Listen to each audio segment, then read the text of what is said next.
We play Dota for a lot of reasons: the glory of victory, Stockholm Syndrome, and a simple fact that we often forget: it's fun.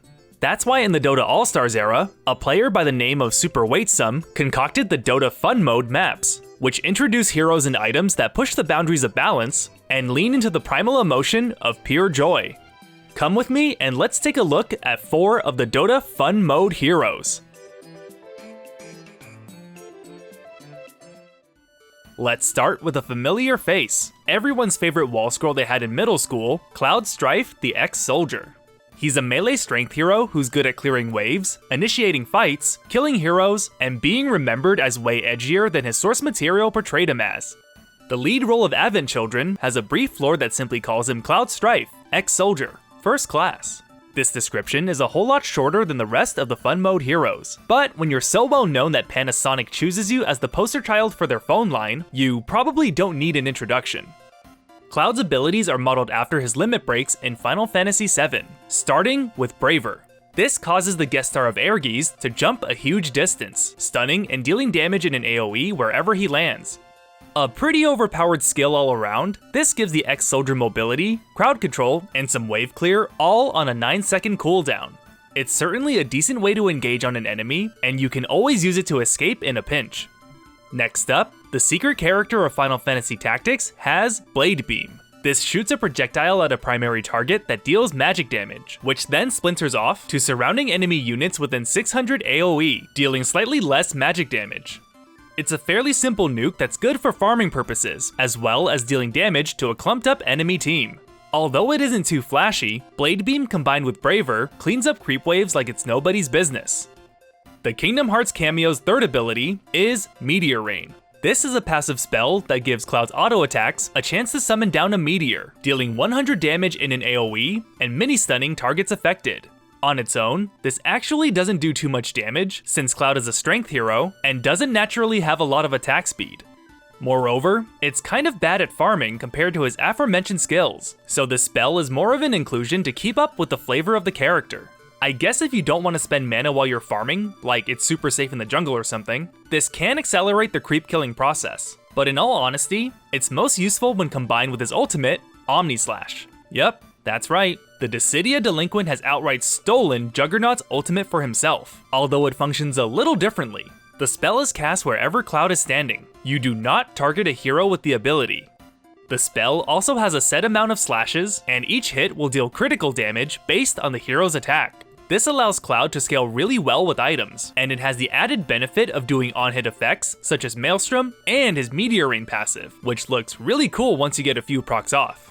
Regardless of how much damage this skill deals, this ultimate blows Juggernaut's Omni Slash out of the water for the pure fact that it lasts so damn long. Once you get this skill off, it's just a matter of waiting for the enemy's health to drain before you can be off on your merry way. Cloud's game plan is easily to get in there and carry. He can utilize his incredible farming capabilities to fit into any role your team needs. But between his mobility and damage potential, you're best served by going the traditional strength carry route. I'd imagine that in an item build sense, you'd want to go Phase Boots or Treads, Armlet, and BKB as your core items, then Mjolnir or Battle Fury to capitalize on his ultimate and to speed up the farming a little. Depending on how the game goes, Satanic would be a good way to sustain yourself while dealing damage, and Heart of Taras can help you survive so that you can continuously dish out stuns and be a nuisance. Now if I had to balance this Super Smash Brother to fit into Dota 2, I'd definitely nerf Braver first. The combination of the cast range, damage, and stun is too much, so tuning them down is a must. Maybe turning the stun into a slow would be fair, and I would increase the cooldown by a few seconds. Also, if the range were cut back a little, Braver would be perfectly fine. With Omni Slash, the biggest issue is that it hits too many times. Cutting back the number of slashes from 5, 10, 15 to 5, 7, 9 would be enough to bring Cloud back down to earth. And for copyright purposes, his name will have to change to Stoud Clife, just to be safe. Bringing it back to more grounded characters, please give your attention to Kappa the Bastion. Kappa is a ranged strength hero who supports his allies by raising their stats permanently. His lore calls him a powerful creature from unknown lands. Kappa has the unique ability to channel his own power to support his allies. His unique composition allows him to continually improve his power while boosting that of his friends. Kappa also has the incredible ability to permanently transfer his improved constitution to his comrades, aiding them indefinitely for the duration of the battle. Well dang, I think the blurb did a better job of explaining the hero than I ever could. Kappa's basic abilities all have two components, an active that grants some kind of positive effect to an ally, and a passive that grants him increased stats based on certain triggers on the battlefield, up to 32 bonus stats at max level for each spell. The first of which is called Power Flux. The active part of the spell allows you to heal an allied unit for up to 5 HP per point of strength he has. He also gains 1 strength every time he takes 500 damage and for every 10 times he uses this ability. At early levels, this isn't all that great, as it's healing for roughly 70 HP every 15 seconds. Once you get some gas going, it's a decent burst of heal to save an ally of your choice, but the cooldown really hampers the effectiveness of Bastion as a dedicated healer. Next up is Speed Flux. This increases a target's attack speed and movement speed by 25% for 0.25 seconds per point of Kappa's agility. He also gains 1 bonus agility every 20 times he takes damage and for every 10 times the spell is used. So this one is definitely better late game, as you can keep an extended buff similar to Bloodlust on one of your carries. Taking a value point in this early will also allow you to build up your agility, which gives you more armor and attack speed during the laning phase, which, while it isn't a lot, works well with Power Flux. What I found while playing with Bastion was that you could stack a jungle camp and just tank the damage the creeps throw at you to farm strength and agility. Following the trend, his third ability is Mind Flux. This restores a target's mana equal to 3 times Bastion's intelligence at max level. His intelligence will also increase for every 3 times a targeted spell is cast on him, or for every 10 times this ability is used. Easily the weakest of the 3 fluxes, it's difficult to reliably increase his intelligence through the passive. Not to mention he's spending his own mana to cast a spell which isn't cheap, especially in the early game. I don't see a situation where you can abuse the spell. Instead, you'll have to get your intelligence through items if you want to be able to support your team. With all that out of the way, you must be asking yourself, what are you gonna do with all these stats? Well, how's about you use Transference? This spell targets an ally and permanently gives them 50% of the bonuses you've gained from one of your other abilities, while giving the remaining 50% to yourself. The bonus counter is also reset for the selected attribute, so you can go right back to farming up your selected stat. Just to be clear, you can cycle between which stat you plan to give using the sub-ability granted by leveling up your ultimate. It took a while to get here, but this is really what makes Kappa so unique. He provides long-term bonuses to the rest of your team, and doesn't rely on gold or items to perform his job, which is so interesting from a mechanical perspective. In execution, however, Bastion's effectiveness largely depends on your allies being decent, since you're much less of a hero and more of a walking buff provider. Mind you, I played with AI teammates, so their skill level was questionable at best. The first time around, I played a pure support role and came across a few glaring problems right off the bat. Bastion has 0 harass potential, since all of his skills don't do damage or offer crowd control. The best you can do is try to deny creeps and bait the enemy heroes into hurting you so that you gain stats off your passives. His cooldowns are also so high that you can't even function as a heal stick for your lane partner. Since I wasn't getting any gold or experience, I opted for cheap stat items like Magic Stick and Bracers in a desperate attempt to be useful. As the game went on, I continued to suck to the point where all of my allies AFK'd in the mid lane, causing us to lose. So I did what any support player would do in that situation. I queued up again and went solo mid. It went a lot better the second time around. Since I was able to get gold, I bought a Perseverance since regen is pretty important to farming strength and agility. I also went Maelstrom because I wanted to use Speed Flux as my main ability and turn into a tanky ranged core. Cutting waves and stacking camps turned out to be the best way to go about building up my stats, because like I said before, Power Flux and Speed Flux mesh really well together. All the meanwhile, I was buffing the rest of my team with Transference whenever I found a moment, and in theory, I feel like this was the way to go. Moving forward, playing Kappa as a tanky frontliner with items like Guardian Greaves, Pipe of Insight, and Crimson Guard feels like what he was meant to do. He seemed really fun on paper, but in practice, I found that the cooldowns on his abilities were highly limiting, and I would lower Power Flux and Mind Flux to a 10-second cooldown. I would also change the way Speed Flux gains agility. Agility is most associated with DPS, so I think he should gain it for every 20 attacks he does to an enemy, rather than every 20 he takes. Finally, Mind Flux was a dead skill for the most part. The mana restoration portion is fine, but the intelligence gain mechanic was downright poop. I change it to grant him 1 intelligence every 300 mana he spends. That way, you get some control over the intelligence gain, and it synergizes better with the spell spamming that his kit is geared towards. As he was in this version though, this Kappa is simply not poggers. The third fun hero in store is Dorado the Item Master, a ranged intelligence hero whose gameplay revolves around creating and duplicating items for free while using his army of robo-frogs to push down towers. His lore explains that he was an incredibly greedy conqueror looking for El Dorado, the Golden City. But one day, a powerful priest cursed him. Now that forgotten and proud conqueror is nothing more than a simple frog. A talented forge found it and taught it how to make armor and weapons. Now this forgotten creature is a powerful item master with the name of his cursed dream. His first and most nutty spell is Item Forge. After a brief channel, El Dorado creates an item and spawns it on the ground. Depending on the level of the spell, you gain access to higher cost items, with level 1 granting things like iron branches and circlets, while the level 4 spell hands out things like demon edge and plate mail. I didn't test this enough to know the probability of each drop, but the spell is slightly held back by the long cooldown and pure RNG. The very generous upside to this, of course, is that you don't need to perform well to get items. Just click on the spell and you're good to go. Following this is Artificial Frog. This allows you to target an item on the ground and channel for a few seconds. At the end of the duration, a controllable frog is created whose HP is equal to the gold cost of the item converted with a cap of 4,000.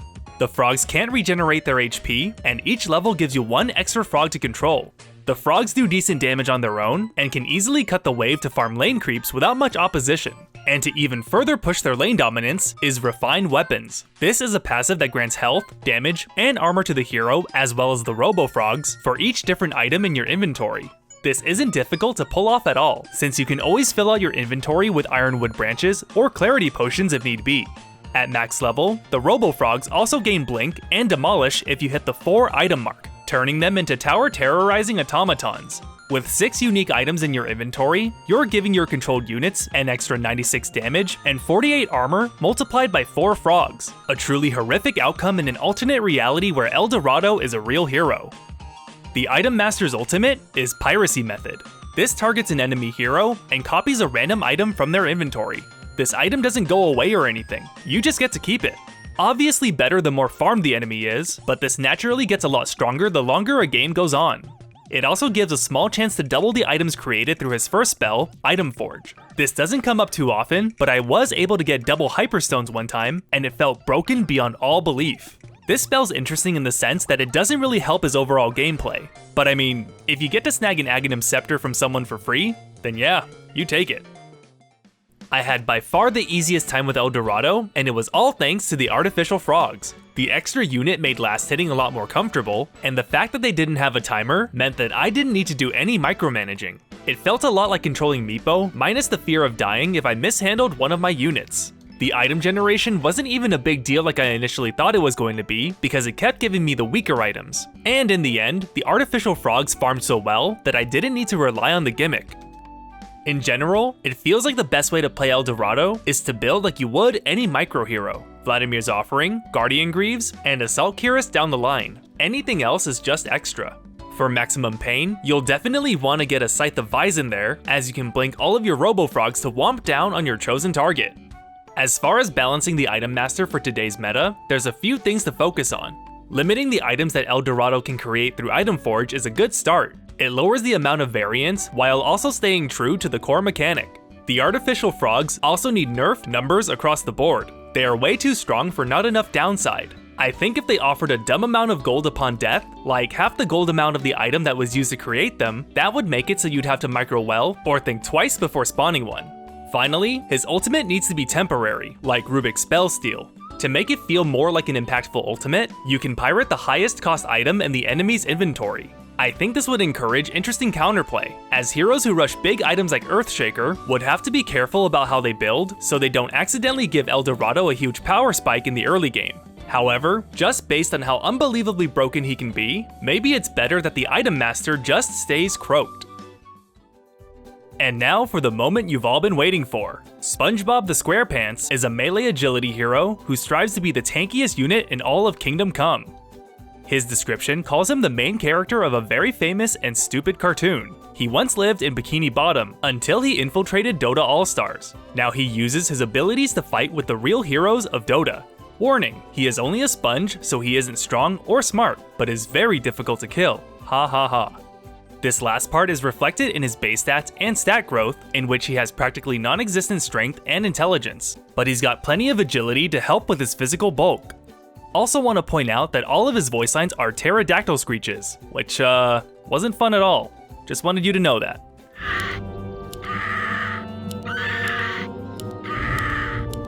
Squarepants is an example of top-down design, much like Cloud in that the theme and references of the hero are more important than the actual skill set. But Super Waitsome managed to create a unique concept given the template he was working with.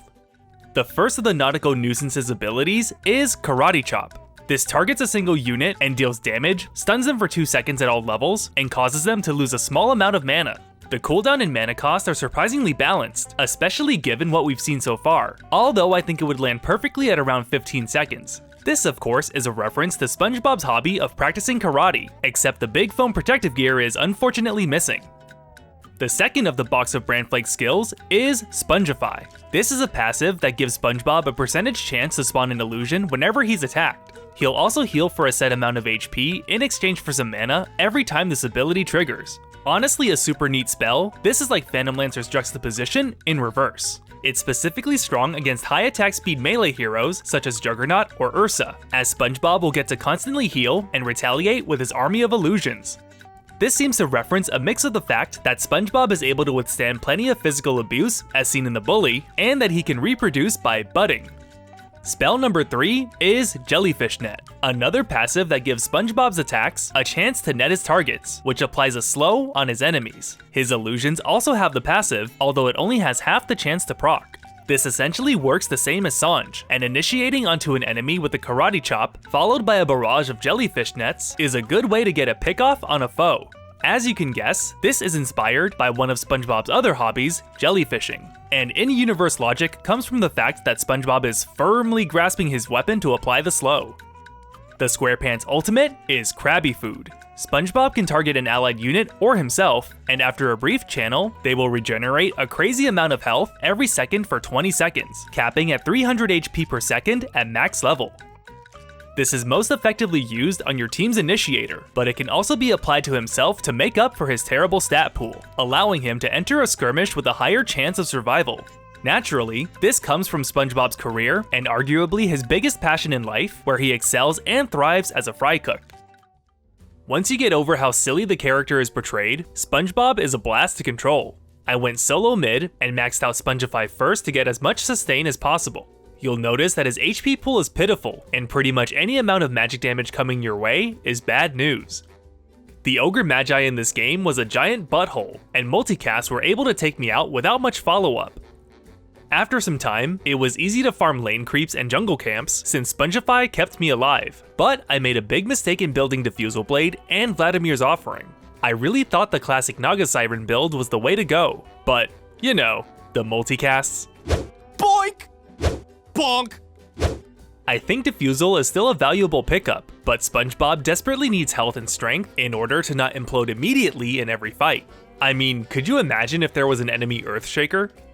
That said, I think Power Treads, 2 Bracers, and a BKB should be the core, and then you can go nuts with the on-hit effects afterward. Of the heroes I've talked about in this video, SpongeBob is probably the closest to an old school Dota All-Stars design, and I think he'd fit in okay with a few tweaks to his ult. Reduce the HP regen per second to 50, and make it grant the unit bonus health and magic resist. That way, it synergizes better with his own kit, while also giving a solid bonus to his allies. And also to avoid the lawyers at Nickelodeon, we might have to redesign him as a hot fox lady or something. Dota doesn't have one of those yet, and they're always very popular. And that is my only reasoning with no ulterior motives. And that was just some of Dota's fun mode heroes. Please let me know what you think, and if I should cover more of these in the future. Thank you to the Wall of Tall members who support the channel by supporting me on Patreon, subscribing to me on Twitch, or have joined the channel as a member. I couldn't do this without all of your support. See you soon!